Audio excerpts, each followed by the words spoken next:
Sakina speaking, Fitrah Farms. How can I help you?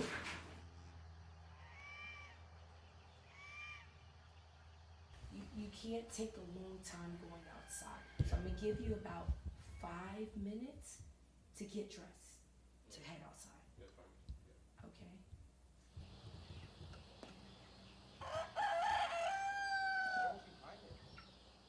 So we officially became a farm in January of 2020. We had our first farm deliveries in April of 2020. And then in June of 2020, my husband was in an accident and we stopped for probably a good year until last summer. And so then we started back up. So we officially have been farming probably for a little bit over a year. I can't see me doing anything else now. I can't see me doing anything else. I went to university and got a computer science degree. I'm a computer programmer. I envision working for corporate America, making lots of money. Farming would probably been the last thing on my list because I was never even in the environment to even appreciate it and to even think that this was a possibility. So being a black female Muslim farming, it has been interesting. People have come to the farm and they've actually asked, where's the owner?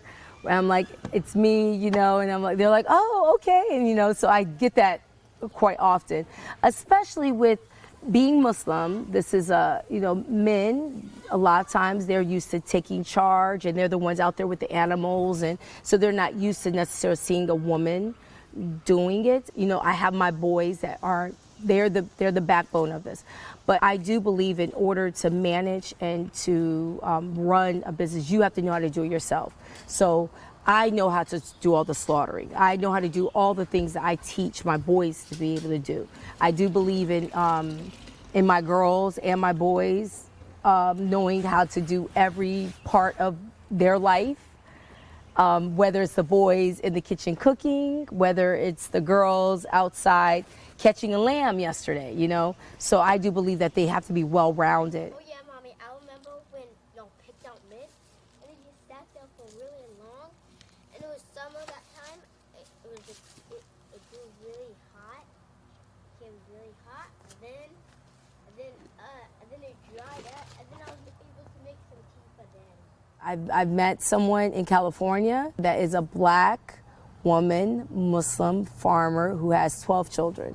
And we're always helping each other. I think a lot of Muslims, for instance, a lot of Muslims come from, this is their life in their country. There are a lot of immigrants. And so they come to America to have a different life, not necessarily farming. Right? And I do believe that there's a lot of black people that would like to farm. Actually, I think there's a large percentage, but they don't know the methods of getting land, of how to get in there. So we don't see a lot of black farmers here in Virginia. I think that's a lot to do with culturally. We're from the education is really pushed. This is a generation where education is easier to get. So there's a lot of African Americans that have moved away from the roots of what our people knew how to do.